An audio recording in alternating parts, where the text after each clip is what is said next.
Far out in the uncharted backwaters of the unfashionable end of the western spiral arm of the galaxy lies a small, unregarded yellow sun. Orbiting this at a distance of roughly 92 million miles is an utterly insignificant little blue-green planet whose ape-descended life forms are so amazingly primitive that two of them think doing a podcast called Digital Watches Are a Pretty Neat Idea is a pretty neat idea. They are Jeff and Bryan. Hi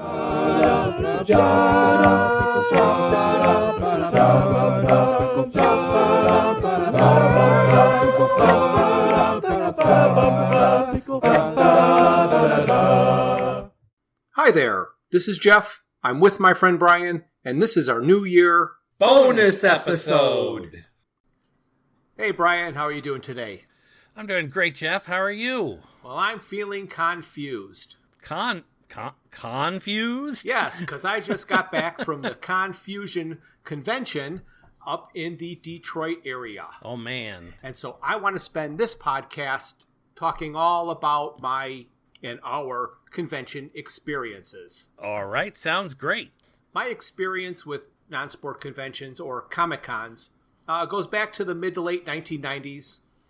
Back then, the main convention I was aware of was run by a company called Creation Entertainment. Yes. The reason I knew of them is because they hosted the Xena and Star Trek conventions, and sometimes they were combined on the same weekend. Correct. Way back then, we used to attend together. Yes. So my job had me working most weekends, but I had a lot of Sundays off. So I was able to attend one day of the event. Back then, one daily admission got you in the door, and then there were no additional fees for autographs or selfies. Oh, the good old days. Oh, the good old days. Standalone photo ops were really not a thing. Nope. Guests would sign as long as they could, and there were different tier levels that decided where in the line you started for autographs. So if you wanted to be sure you got an autograph, you bought the silver level or the gold level, which started you in front. So when their hand got tired and they just said, sorry, folks, I got to go, you would have got your autograph. Exactly. They gave you a seat in the front of the auditorium, and then they let you out into the line where you would line up to queue up, as they say, for an autograph. And you spent hours, and that's why you always went with a friend, because someone could stay in line while you had to do your thing. Your thing, yes. All right. So we've been to this brand of convention in Chicago, Philadelphia. We've even flown to Las Vegas for them. They were always endless fun. Oh, absolutely. 100%. We had a great time. I mean, I could tell you my favorite little story if you've got a moment. Oh, of course. Okay. So you and we are attending the convention, the Star Trek convention in Chicago. And we are there early, just because of the way things worked out. And you and I are standing in the hallway chatting about pretty much nothing. And we just left the vendor area, and they were setting up or something like that. And I think I was either walking backwards or turned around to look at you. And just about then, Jerry Ryan ran into me in the hallway. That's right. I totally forgot about that. That's right, remember? And she had her hair hennaed, so you couldn't tell it was, well, you weren't supposed to be able to tell it was her, but good grief, who could miss Jerry Ryan under any circumstance? Yeah, no kidding. That was probably one of my highlights of conventionism. Running into Jerry Ryan. Now I'm making up words. Literally. Yeah. For a while, there was an independent company whose name I cannot remember for the life of me, and I don't even know how I can figure it out. But they were doing Star Trek conventions. They were very similar. Right. And they had the same caliber guests as Creation, but it was a lot more close up and personal, and there was a better fan experience. And I know we've gone to a couple of those, and I think one of them was in Indianapolis. Mm-hmm. Yeah. So I believe so, yeah. And then for me, multiple things started happening all at once.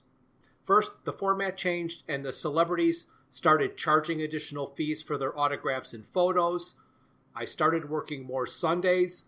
I would look ahead to see what conventions might be coming, and lo and behold, that would be a Sunday I worked. So I kind of gave up on them, and I quit going to them for about 15 or more years. I would periodically check to see what was coming to town, and if there was one I was interested in, there would be some reason I couldn't go. It would fall on the same day I was working or another event. The stars never aligned. There's a small science fiction fantasy literature convention in the Detroit area called Confusion. My sister Julie, her brother-in-law, is one of the people responsible for running it. Back in January of 2018, I looked at my work schedule, and not only did I have Sunday off, I had a whole block of time around that weekend off. And I looked at the guest list, and Jim Butcher, the author of Dresden Files, Codex Alera, Cinder Spires, was one of the guests. I contacted my sister, who's in the Detroit area, and basically told her I was visiting. She was excited and happy to attend with me. Mm-hmm. I had never been to a small convention of this type before. I had no idea what to expect. And it was the greatest convention experience I ever had. It was not just meeting Jim Butcher and having him sign one of his graphic novels at no additional fee. It was meeting other authors and hearing about and buying their books. I remember you told me a lot about that convention at the time. Yeah. You were very eager to attend again and enjoy this. And then, lo and behold, things would start happening. At then that first COVID, convention, right? Yeah. At that convention, the attendees were amazing. They have something called the Con Suite, where they put out sandwiches, snacks, soft drinks, coffee, all at no additional fee. It was the first time I had ever experienced after-convention room parties. I attended the panels. I had never been to anything other than a celebrity panel at any of my previous conventions. If they had them, I didn't know they existed. And I was hooked on conventions again. About 6 months later, I was able to give my job the finger, and my schedule opened way up. Funny how that happens. Yeah, I decided to make up for lost time. Mm-hmm. Before the pandemic shut everything down, so in about a 1.5 year time span, I went to 2 G-Fest, which are giant monster / Godzilla conventions. I went to a Chicago TARDIS, which is a Doctor Who convention, an X-Fest, which is an X-Files convention. I went to 4 different Wizard Worlds, 2 here in Chicago, 1 in Madison, Wisconsin, and 1 out in Philadelphia. Mm-hmm. I went to 1 flashback weekend horror convention, and I made it to the big C2E2 Chicago Comic and Entertainment Expo. So counting Confusion that started it all, it was 11 conventions in 2 years. So needless to say, I was a bit burnt out on them. But now I'm glad I did it because the convention scene has been shut down for almost 2 years. So including the last Confusion I just attended a week ago, that makes 12 conventions in 4 years. That sounds a lot more sane. Well, when you put it that way. Yeah. So we did attend a couple of these conventions together. Yes, that's right. You and I were able to attend the X-Files, the second X-Files. I believe that was the second one that you attended, right? No, standing in line at a Wizard World to get an autograph from Gillian Anderson, somebody had asked if I had been to the X-Files convention that was a little bit earlier. Oh. And I didn't know it existed. Oh, right. Okay. And they said, well, they're going to have one next year. Right, so when that rolled around, and again, that was back in 19, right? 2019, in June of 2019, we kind of did a swap. I came out to your area, the Chicago area, and we attended a couple of events together, including the X-Files convention. And then you came out to Philly with me, and we attended the Wizard World convention here in Philadelphia. It was kind of funny in one way anyway. Somehow we got our wires crossed, and I ended up with a VIP ticket, which really was enjoyable because it added a sense of fun by creating a kind of I can't even think of the right term, but it had to go around and find all these different individuals to receive extra signatures and autographs. They called it like a treasure hunt. Kind of right, exactly. It was like a treasure hunt. And that was the first time you and we did a small... oh, gosh, my brain is not working today. Lock-in room. Oh, escape room. Right, exactly. So we did a small escape room together while we attended that convention, and that got me started with the idea of attending these escape rooms because they're a lot of fun. Yes, they are. And coincidentally, it's always nice when everything all kind of meshes together. When you came to town for the X-Files convention, I told you that there was going to be a book signing at a local bookstore by an author that I met at the Confusion that I went to that I talked about the first one. Her name was Tracy Townsend, and she wrote a book called The Nine, and she had her new book, The Fall, that was going to be released like on that day. So we signed up to sit and listen to her read an excerpt. Yes, and that was really enjoyable. I went online and I bought her first book, and then I also went online and signed up to get a copy of her new book signed by her at that event. And it's been a little while, Tracy. We're still waiting for that third book to come out. She's probably still looking for the script in her portmanteau. That's right. As the pandemic restrictions were loosening, we decided to try to go to a few conventions. Yep. And to promote our podcast, we even came up with a cosplay theme that is quite ridiculous, so therefore very noticeable. Oh, I can't wait till we actually get to do it. So, however, I started recognizing a familiar theme. You came into town to visit just for fun. Right. And coincidentally, there was a small science fiction fantasy literature convention in Chicago called WindyCon happening that weekend. We thought, perfect. Then one of our vehicles was in the shop for longer than expected, and we were without a vehicle, so we couldn't go because we were stuck at home with no way to leave. Well, we had a great time, certainly, and we did a lot of work with our podcast, which I tremendously enjoyed. But you are right. Absolutely. It started a trend. But sorry, WindyCon, I've never been to your convention, and I really did try.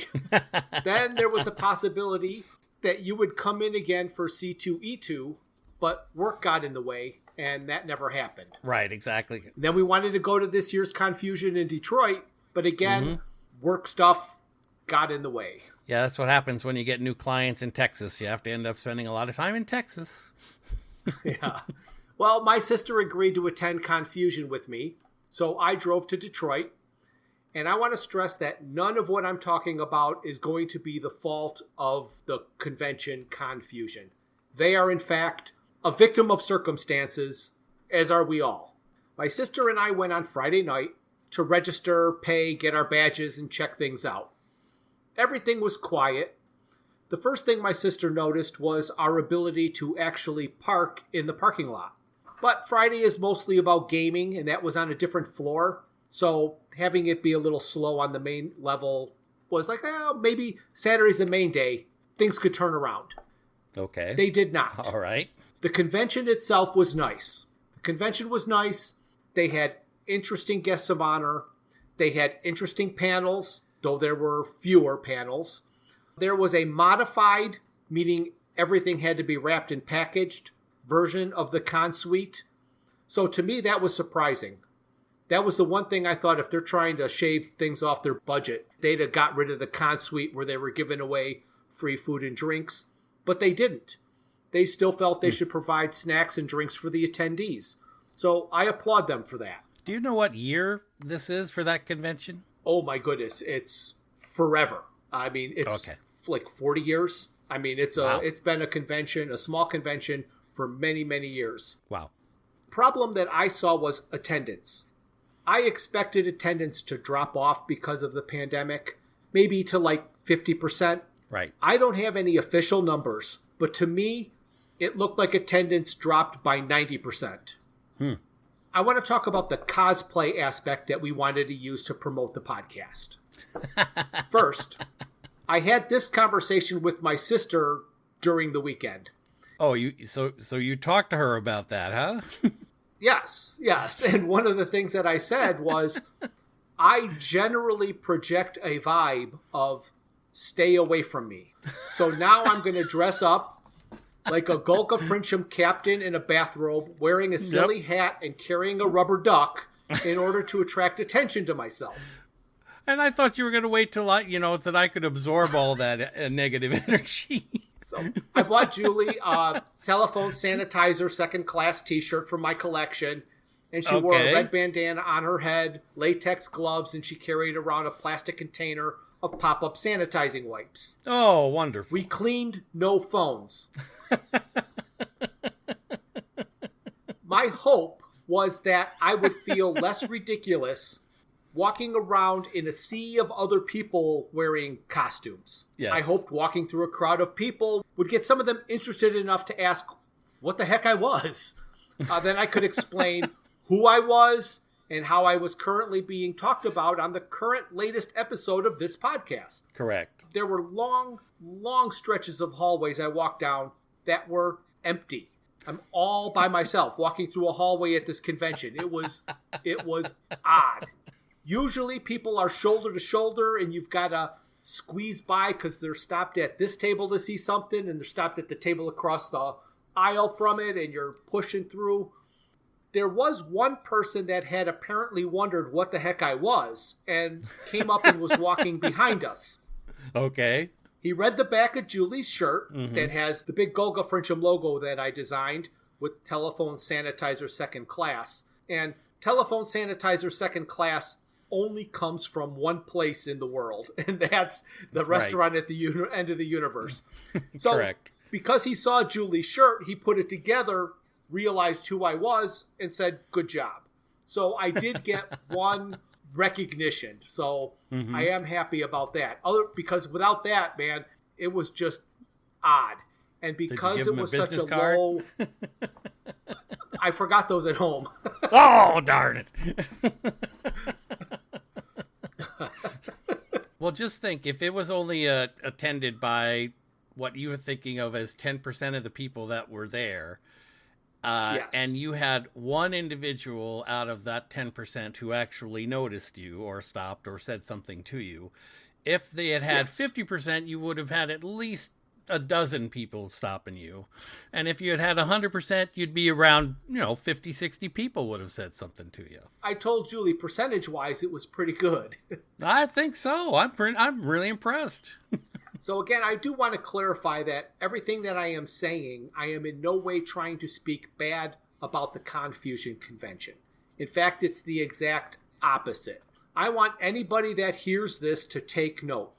It was a really tough year for conventions, the small ones especially. For their and the hotel's protection, contracts are signed. The conventions want to make sure people who travel in have a place to stay. The hotel does not want to hold rooms for a convention that they do not use. So a percentage of rooms is agreed upon, and any of the rooms not used by the attendees are the responsibility of the convention. So they say, we'll guarantee 80% or something of the hotel.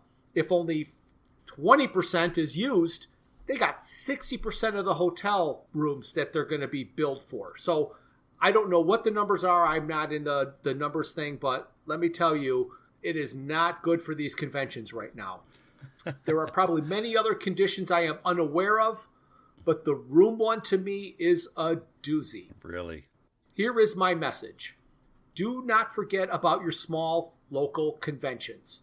I know I am a creature of habit. And once I break my habit, it is easy for it to stay broken.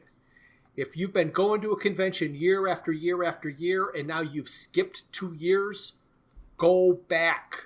The next one that's available, go back. Don't go, maybe one more year, because that's what I would do. I'm not saying that the large corporate conventions are not hurt by the pandemic. I just feel they're better able to weather the storm than the small conventions that are run by regular people trying to make a safe place for people to share their fandoms. Yeah, I can definitely see that. You and I are still in the middle of a process that we've been going through since June of 2020.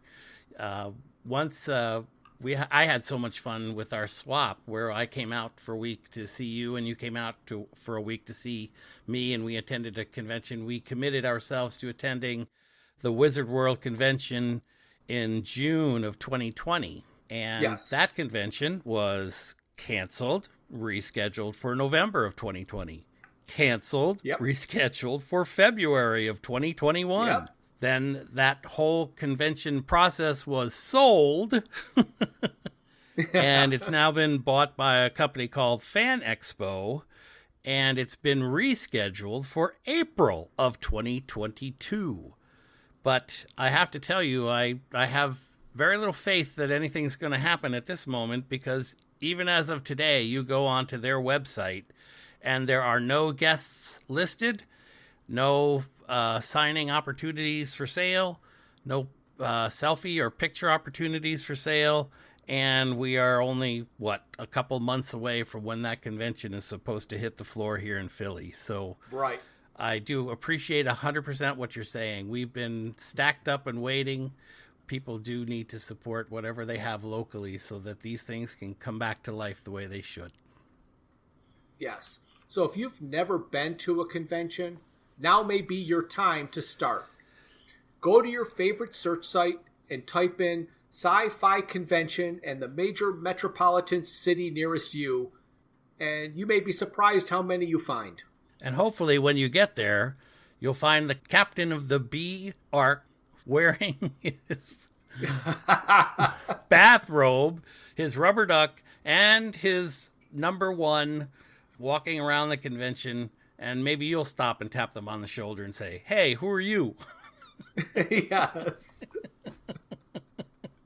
All right. So thank you for listening to another bonus episode. In 1 week's time, secondary phase will be talked about in our main podcast episode. So say goodbye, Bryan.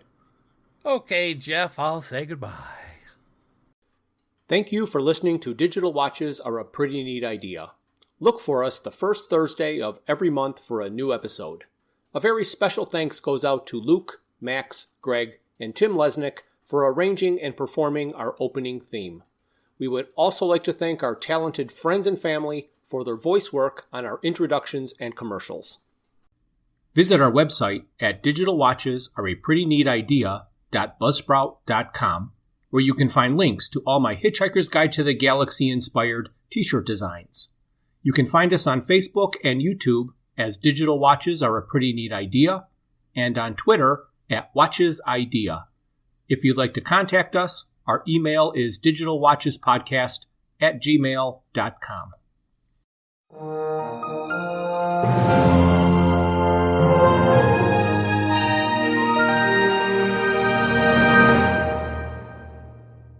This has been a Froods for Thought production.